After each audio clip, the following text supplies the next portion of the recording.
Kā mani zirgi var maksāt 200 eiro, kad vidējā zirga cena ir 2000 eiro? Šie ir abi mani lētie zirdziņi. Viņš maksāja 250 eiro, viņš maksāja 200 eiro. Abi šie zirgi ir tik lēti, jo viņi ir no savvaļas. Daudz viet Latvijā, līdzīgi kā ar briežu dārziem, ir noteikts nožogotas teritorijas, kur ganās viena savvaļa zirgu šķirne. Šī šķirne saucās poļu koņiks.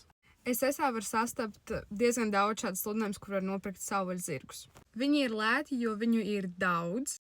Viņi arī ir mazi, līdz ar to viņi īsti nederēs regulārai jāšanai pieaugušiem lieliem cilvēkiem. Un ir jāiegulda milzīgs darbs pieredzināšanas procesā. Tas nav vienkārši. Šādi zirgi nekad nav auguši nebrīvībā, līdz ar to viņiem ir ļoti izteikti instinkti, ar kuriem ir ļoti daudz jāstrādā. Viņi pat nezin, kas ir stālis, jo viņi nekad nav viņu redzējuši. Līdz ar to viņus pat nevar kaut kur ievest, jo viņi baidās vienkārši no mājām. Parastu zirgu, kurš ir piedzimis un uzaudzis stālī, nav šādas problēmas. Līdz ar to pieredzināšana un trenēšana ir vieglāka. Šajā video var redzēt māsu, kurš ir bijis noķerts un kuru mēs tur purinam un dzenājam, mēģinot dabūt viņu trailerī. Šeit var redzēt pirmos pieskārienus un jā, viņi viņam nepatīk.